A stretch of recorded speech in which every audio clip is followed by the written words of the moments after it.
je me suis autorisé à vraiment me consacrer à 100% à une activité artistique il y a une quinzaine d'années. Et l'âge avançant, je me rends compte que la fenêtre de tir pour pouvoir continuer à s'exprimer de façon intense est relativement courte. Quand on est jeune, on a le temps pour soi. Dire, bon, on verra ça l'année prochaine, on fera ça plus tard, quand j'aurai 40 ans, je sais pas quoi. Là, non.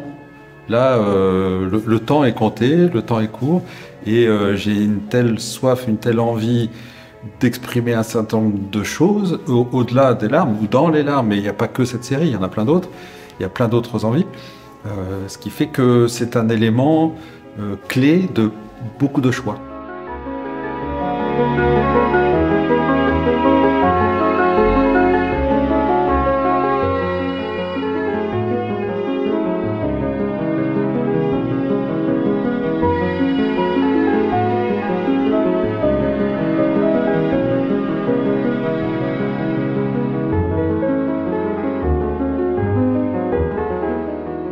C'est surtout pour donner une seconde vie, une vie éternelle pratiquement, à certains objets assez modestes qui nous côtoient en permanence, et leur donner cette dimension juste magnifique pour un temps long, le chérir sur un temps long.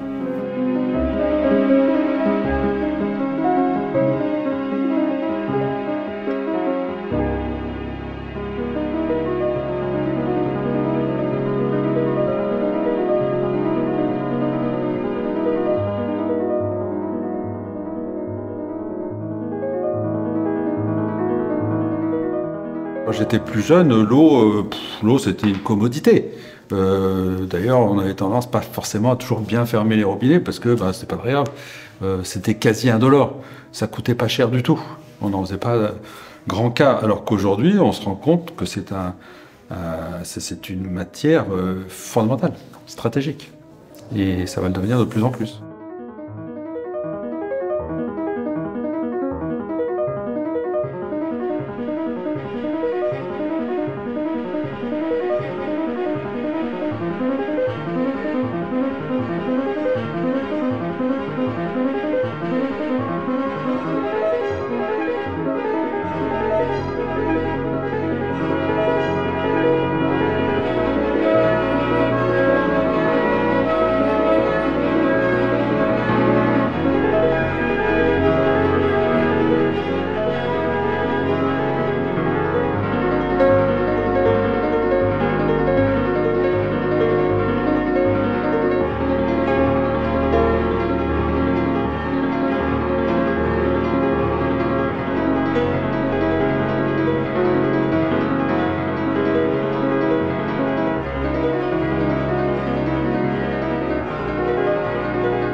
Le premier niveau de lecture, c'est ce que tu vois, c'est la représentation.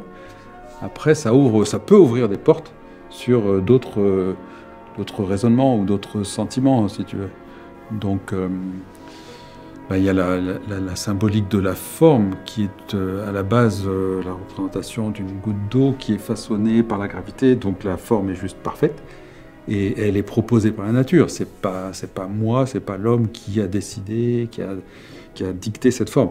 Elle nous vient par la nature. Donc on retrouve ça, et donc aussi il y a la notion de vie, parce que sans eau, il n'y a pas de vie.